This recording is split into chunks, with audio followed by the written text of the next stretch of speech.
கூடிய விதமாக அல்லாஹ் சுப்ஹானஹு வ தஆலா இந்த ஈதை நமக்கு கொடுத்திருக்கிறான். அல்லாஹ் ரப்புல் ஆலமீன் இப்ராஹிம் அலைஹிஸ்ஸலாம் அவர்களை குறித்து திருமறை குர்ஆனில் சொல்லக்கூடிய செய்திகளை பார்த்தோமேயானால், இப்படியும் ஒரு நபர் இந்த உலகத்தில் வாழ்ந்திருக்க முடியுமா? அல்லாஹ்வுடைய கட்டளையை ஏற்று நடக்கக்கூடிய ஒரு நிலையில் அல்லாஹ் சுப்ஹானஹு வ தஆலா எதை சொன்னாலும் அதை ஒரு கணம் கூட யோசிக்காமல், இது அல்லாஹ்வுடைய கட்டளை, அதற்கு நாம் அடிபணிய வேண்டும், அதற்கு கட்டுப்பட வேண்டும் என்பதில் அவர்கள் ரொம்பவும் கொள்கை உறுதியுடன் இருந்திருக்கிறாங்க. சரி, அவர்கள்தான் நபி என்ற அடிப்படையில் நாம் எடுத்துக்கொண்டாலும் கூட அவர்களுடைய குடும்பத்தார்களும் இப்ராஹிம் அலைஹிஸ்ஸலாம் அவர்கள் என்ன சொல்கிறார்களோ அதை நடைமுறைப்படுத்தக்கூடிய ஒரு நிலையில் இருந்திருக்கிறார்கள். அல்லாஹ் ரப்புல் ஆலமீன் திருமறை குர்ஆனில் இப்ராஹிம் அலைஹிஸ்ஸலாம் அவர்களை குறித்து பல இடங்களில் சொல்லி காட்டுகின்றான். அதில் குறிப்பாக சூரத்துல் பக்ராவுடைய அத்தியாயத்தில் சொல்லும்போது, வ இதுபுதலா இப்ராஹீம ரப்புஹு கலிமாத்தி ஃபதம்மஹுன்ன, அல்லாஹ் ரப்புல் ஆலமீன் இப்ராஹிம் அலைஹிஸ்ஸலாம் அவர்களை பல சோதனைகள் மூலியமாக பல டெஸ்ட்டுகளை அல்லாஹ் ரப்புல் ஆலமீன் இப்ராஹிம் அலைஹிஸ்ஸலாம் அவர்களுக்கு வைத்தான். ஃபதம்மஹுன்ன, எப்படி பாருங்க, அனைத்திலும் இப்ராஹிம் அலைஹிஸ்ஸலாம் அவர்கள் வெற்றி பெற்றார்கள். ஒரு டெஸ்ட் இல்லை, ரெண்டு டெஸ்ட் இல்லை, பல டெஸ்ட்டுகள், பல சோதனைகளை அல்லாஹ் ரப்புல் ஆலமீன் இப்ராஹிம் அலைஹிஸ்ஸலாம் அவர்களுக்கு கொடுத்து அனைத்திலும் இப்ராஹிம் அலைஹிஸ்ஸலாம் அவர்கள் வெற்றி பெற்றார்கள். அதனால் அல்லாஹ் ரப்புல் ஆலமீன் அவர்களுக்கு எப்படிப்பட்ட ஒரு தரஜாவை இந்த உலகத்தில் கொடுத்தான் என்றால், இன்னி ஜாயிலுல் இன்னாசி இமாமாம், அவர்களை உலக மனிதர்களுக்கு, உலக மாந்தர்களுக்கு தலைவராக நாம் ஆக்கினோம். ஏன் தலைவராக ஆக்கினோம்? அவர்கள் புரிந்த தியாகம். அதே அத்தியாயத்தில் தொடர்ச்சியாக அல்லாஹ் சுப்ஹானஹு வ தஆலா இப்ராஹிம் அலைஹிஸ்ஸலாம் அவர்களை பேசிக் கொண்டு வருகின்றான்.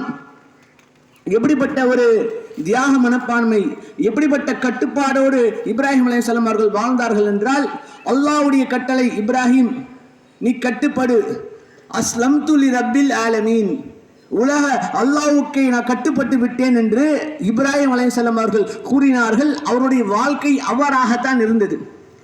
அதனால அல்லாஹ் ரப்புல் ஆலமீன் அவர்களை இன்னும் ஒரு படி மேலே உயர்த்தி, எந்த அளவுக்கு என்றால், கலீலுல்லாஹ், அல்லாஹ்வுடைய தோழர். மனிதர் இன்னொரு மனிதனுக்கு நண்பராக இருக்க முடியும். அல்லாஹ் சுப்ஹானஹு வ தஆலா எப்படிப்பட்ட ஒரு தரஜா கொண்டவன், எப்படிப்பட்ட தன்மை வாய்ந்தவன், அவனுக்கு ஈடு இணை யாரும் கிடையாது. அப்படிப்பட்ட அல்லாஹ் சுப்ஹானஹு வ தஆலா மனிதர்களில் ஒருவரை நண்பராக தேர்வு செய்கின்றான் என்றால் அது சாதாரண விஷயம் கிடையாது. அவர்கள் இந்த மார்க்கத்துக்காக புரிந்த தியாகம், புரிந்த அர்ப்பணிப்பு எந்த அளவுக்கு பாருங்க. திருமறை குர்ஆனில் இப்ராஹிம் அலைஹிஸ்ஸலாம் அவர்களுடைய வரலாறை படிக்கும்போது முதல் சோதனையாக எப்படிப்பட்ட சோதனை, அவர்களுக்கு அவருடைய வீட்டிலேயே இஸ்லாத்தை கடைபிடிப்பதற்கு, மார்க்கத்தை கடைபிடிப்பதற்கு, அல்லாஹ் ஒருவனை மட்டும் வணங்க வேண்டிய அந்த சூழ்நிலையில் இல்லாமல் இணை வைப்பின் கொள்கை பால் அவருடைய தகப்பனார் இருக்கிறார்கள். அதை நோக்கி அவர்களை அழைக்கிறார்கள். ஆனால் அவங்க அதை புறக்கணிச்சுட்டு அல்லாஹ்வை மட்டும் வணங்கக்கூடிய ஓரிரை கொள்கையை பின்பற்றி அந்த மார்க்கத்தை அந்த மக்களுக்கு எடுத்தும் சொல்கிறார்கள். அதற்கு அவர்களுக்கு பல்வேறு விதமான எதிர்ப்புகளை சந்திக்கிறார்கள். ஒரு கட்டத்தில் அவர்களை நெருப்பில் போட்டு பொசுக்க வேண்டும், அவரை உயிரோடு கொளுத்த வேண்டும் என்ற நிலை வரும்போது கூட இப்ராஹிம் அலைஹிஸ்ஸலாம் அவர்கள் கொள்கை உறுதியுடன் அல்லாஹ்வின் மீது நம்பிக்கை கொண்டு, அல்லாஹ் சுப்ஹானஹு வ தஆலா என்னை கண்டிப்பாக காப்பாற்றுவான், அவன் ஒரு காலமும் என்னை கைவிட மாட்டான் என்ற அந்த உறுதி இருக்கு பார்த்தீங்களா, அந்த உறுதிக்கு ஈடு இணை இல்லை. அவங்க நெருப்பில் தூக்கி போட வேண்டிய நிலைக்கு வந்து அதற்கான ஏற்பாட்டை செய்து அவர்கள் போடுகிறார்கள். அல்லாஹ் ரப்புல் ஆலமீன் நெருப்புக்கு இருக்கக்கூடிய இயற்கையான தன்மையை மாற்றுகின்றான். கூனு பரதன் ஓ சலாமன் அலா இப்ராஹிம், ஓ நாரே, ஓ நெருப்பே, இப்ராஹிமுக்கு நீ மிதமான குளிர் ஊட்டக்கூடிய ஒரு தன்மையை, நெருப்புக்கென்று ஒரு உஷ்ணம் இருக்கும், ஒரு வெப்பம் இருக்கும், அந்த வெப்பத்தை அல்லாஹ் சுப்ஹானஹு வ தஆலா மாற்றி அதை ஒரு மிதமான ஒரு குளிரும் வெப்பமும் இருக்கக்கூடிய ஒரு நிலைக்கு அதை மாற்றுகிறான். அது மட்டும் இல்லாமல் பல ஆண்டுகளாக அவர்களுக்கு அல்லாஹ் ரப்புல் ஆலமீன் குழந்தையை கொடுக்காமல் இறுதியாக குழந்தையை கொடுக்கின்றான்.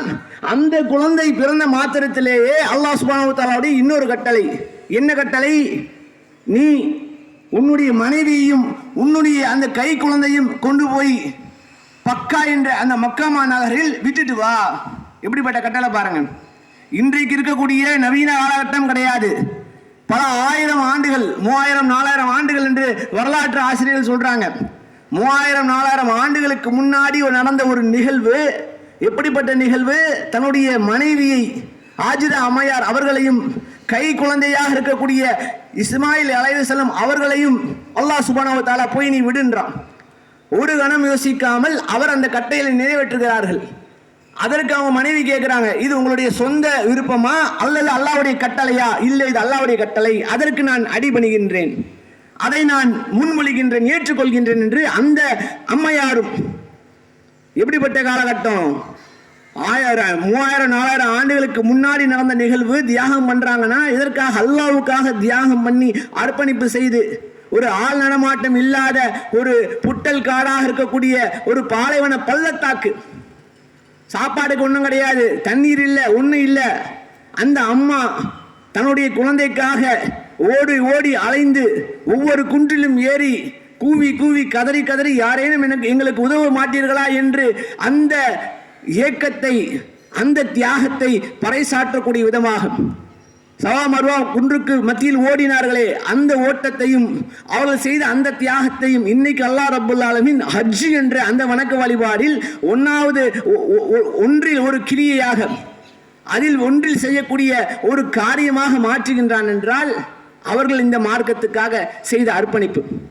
அவர்கள் தூதர் இருந்த போதிலும் தன்னுடைய மனைவிக்கு சொல்லக்கூடிய கட்டளையும் அவர்கள் அர்ப்பணித்தார்கள், அடிபணிந்தார்கள். அதே போல இஸ்மாயில் அலைஹிஸ்ஸலாம் அவர்கள் வளரும் தன்மை ஒரு வாலிப பருவத்தில் வந்த பிறகு அல்லாஹ் ரப்புல் ஆலமீன் மிகப்பெரிய ஒரு சோதனையை நிகழ்த்துகிறான், கனவின் மூலியமாக காட்டுகின்றான். எப்படிப்பட்ட சோதனை? உன்னுடைய மகனை நீ அறுத்து பலியிட வேண்டும்.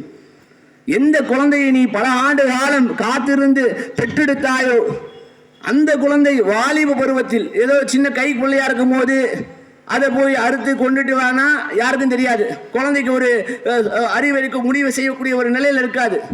இந்த குழந்தை வாலிப பருவத்தை அடைந்து சிந்திக்கக்கூடிய திறன் வந்த பிறகு அவர்களுக்கு இப்படிப்பட்ட ஒரு நிலை ஏற்படுகிறது. இப்ராஹிம் அலைஹிஸ்ஸலாம் கேட்குறாங்க, ஓ மகனே, எனக்கு ஒரு கனவு காட்டப்பட்டது, அந்த கனவில் உன்னை அறுத்து பலியிடுவது போன்ற ஒரு கனவு, இதை குறித்து நீ என்ன சொல்ற, சிந்தித்து கூறுபா என்று தன்னுடைய மகனுக்கு இப்ராஹிம் அலைஹிஸ்ஸலாம் அவங்க ஆலோசனை வழங்குறாங்க. சும்மா மெனக்கெட்டு வான்னு சொல்லாம நீ சிந்தித்து சொல்லு அப்படின்றாங்க. அதற்கு இஸ்மாயில் அலைஹிஸ்ஸலாம் அவங்க, என் தந்தையே, உங்களுக்கு அப்படிப்பட்ட ஒரு கனவு காட்டப்பட்டிருக்குமேயானால் அதை நீங்கள் நிறைவேற்றுங்கள், அதற்கு நான் அடிபணிகின்றேன் என்று அவர்களும் அதை ஒப்புக்கொள்கிறார்கள். ஒப்புக்கொண்டு விட்டு இருவரும் அந்த இடத்தில் சென்று அவரை தலை குப்புற படுத்து அறுப்பதற்கான ஏற்பாடு செய்யும் போது அல்லாஹ் சுப்ஹானஹு வ தஆலா பார்க்குறான், என்னடா இது, நான் அவருக்கு தொடர்ச்சியாக சோதனைகள் கொடுத்துக்கிட்டே இருக்கிறேன், ஒரு சோதனையும் அவர்கள் தட்டி கழிக்காமல், அது ஷைத்தானுடைய வேலை என்று அதை புறந்தள்ளாமல் அனைத்தையும் அவர்கள் ஏற்றுக்கொள்கிறார்கள். ஏற்றுக்கொண்டு அதை நிறைவேற்றுவதற்காக முயற்சி செய்கிறார்கள். இதில் மகா உச்சகட்ட சோதனையாக அல்லாஹ் ரப்புல் ஆலமீன் திருமறை குர்ஆனிலே சொல்றான், பலாகுல் முபீன், இது மிகப்பெரிய சோதனை, மகத்தான சோதனை. அந்த சோதனையை இப்ராஹிம் அலைஹிஸ்ஸலாம் அவர்கள் நிறைவேற்றுகிறார்கள், முன் வருகிறார்கள். அப்படி கவுத்து போட்டு அறுக்கணும் வரும்போது அல்லாஹ் ரப்புல் ஆலமீன், இது மிகப்பெரிய ஒரு சோதனை, இதற்கு பகரமாக ஒரு மிகப்பெரிய பலி பிராணியை நீங்கள் அறுத்து பலியிடுங்கள் என்று அல்லாஹ் ரப்புல் ஆலமீன் இப்ராஹிம் அலைஹிஸ்ஸலாம் அவர்களுக்கு கட்டளை பிறப்பிக்கின்றான். இந்த ஒரு அம்சம் இருக்கு பார்த்தீங்களா, தன்னுடைய மகனை அவர்கள் அறுத்து பலியிடுவதற்கு துணிந்தார்களே, அந்த ஒரு சம்பவத்தை அல்லாஹ் சுப்ஹானஹு வ தஆலா ஒவ்வொரு ஹஜ் பெருநாளிலும் நீங்கள் அதற்கு பகரமாக அந்த பலி பிராணியை நீங்கள் கொடுங்கள், குர்பானி கொடுங்கள் என்று அல்லாஹ் ரப்புல் ஆலமீன் அதை நமக்கு நடைமுறைப்படுத்துகின்றான். அதை நாம் ஒவ்வொரு பெருநாள் தினத்திலும் செய்து கொண்டிருக்கின்றோம். இதே போன்று தொடர்ச்சியாக பல சோதனைகளை இப்ராஹிம் அலைஹிஸ்ஸலாம் அவர்கள் தன்னுடைய வாழ்க்கையில் அவர்கள் சந்தித்தார்கள். அனைத்திலும் அவர்கள் வெற்றி பெற்றார்கள்.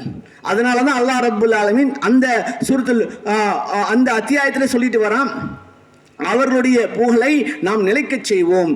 இன்றளவும் பல ஆண்டுகள் சென்றுவிட்ட பிறகும் ஒவ்வொரு ஹஜ் பெருநாளிலும் ஒவ்வொரு துல்ஹஜ் மாதத்திலும் இப்ராஹிம் அலைஹிஸ்ஸலாம் அவருடைய அந்த புகழை, அவருடைய தியாகத்தை, அவருடைய அர்ப்பணிப்பை நாம் சொல்லாமல் அந்த பெருநாள் நம்மை விட்டு கழியாது, அந்த மாதம் நம்மை விட்டு கழியாது, அவருடைய சிந்தனை நம்முடைய உள்ளத்தில் ஏற்படாமல் நம்மை விட்டு கழியாது.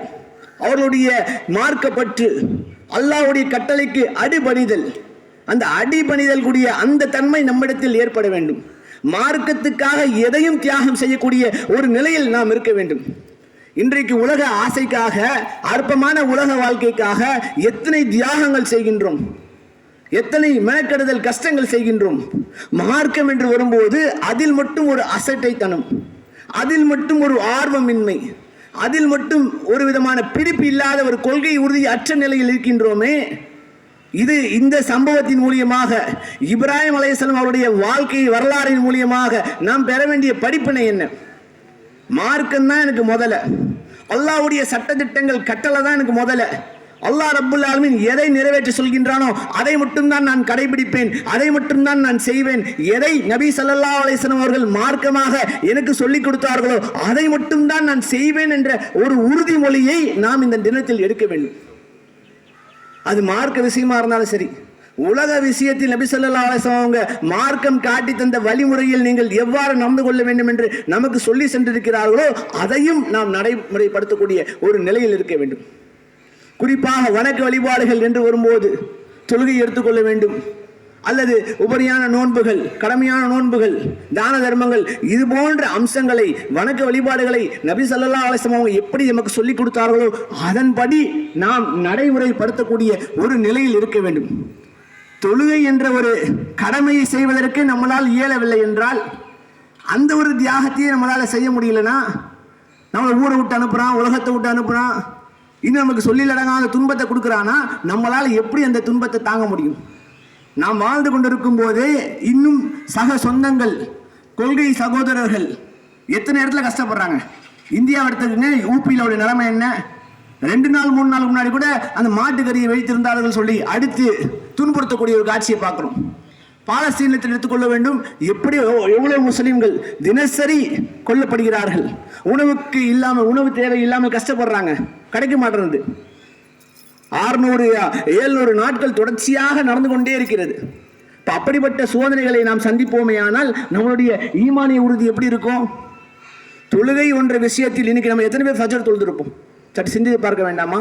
இப்போ இந்த தியாகத்தை நம்மளால் செய்ய முடியவில்லை என்றால், அல்லாஹ் ரப்புல் ஆலமீன் நம் மீது கடமையாக்கிய இந்த தொழுகையை நம்மளால் நிறைவேற்ற முடியவில்லை என்றால், ஊரை விட்டு துரத்துறான், ஊரில் உலகத்தில் வாழ முடியாது, உயிருக்கு உத்தரவாதம் கிடையாது என்ற ஒரு நிலைக்கு நாம் தள்ளப்படுவோமே ஆனால் சற்று சிந்தித்து பார்க்க வேண்டும். சகோதர சகோதரிகளே, இந்த நன்னாளில் நாம் எடுக்கக்கூடிய கொள்கை உறுதி என்னவென்றால், மார்க்கத்துக்காக தியாகம் செய்யக்கூடிய மனப்பக்குவத்தை நாம் வளர்த்து கொள்ள வேண்டும். முன்னர் வாழ்ந்த நபிமார்கள் எப்படி இந்த மார்க்கத்தை புரிந்து கொண்டு அவர்கள் அல்லாஹ்வுக்காக தங்களை அர்ப்பணித்தார்களோ, தங்களுடைய குடும்பத்தார்களை அர்ப்பணித்தார்களோ, அப்படிப்பட்ட அந்த அர்ப்பணிப்பு கூடிய உணர்வு வந்து விடுமேயானால் அல்லாஹ் சுப்ஹானஹு வ தஆலா நம் மீது ஆக்கிய கடமைகளை நாம் ரொம்ப லெகுவாக செய்யலாம். குறிப்பாக இந்த நன்னாளில் எங்கெல்லாம் முஸ்லிம்கள் பாதிக்கப்படுகிறார்களோ, முஸ்லிம்கள் நசுக்கப்படுகிறார்களோ, ஒடுக்கப்படுகிறார்களோ, உயிர் வாழ முடியாத ஒரு சூழ்நிலைக்கு தள்ளப்படுகிறார்களோ, அவர்களுடைய இந்த உலக வெற்றிக்காகவும் ஒரு நிம்மதியான, இன்றைக்கு நம்ம சந்தோஷமாக இன்னைக்கு பெருநாள் கொண்டாடிட்டு இந்த தொழுகையில் இருந்துட்டு பயான் கேட்டுக்கிட்டு இருக்கிறோம். எத்தனை பேர் தொழுகை கூட செல்ல முடியாமல், கடமையான தொழுகையை நிறைவேற்ற முடியாமல் இந்த பெருநாள் தினத்தை சந்தோஷமாக கொண்டாட முடியாத ஒரு சூழ்நிலையில் இருந்து கொண்டிருக்கிறார்கள்.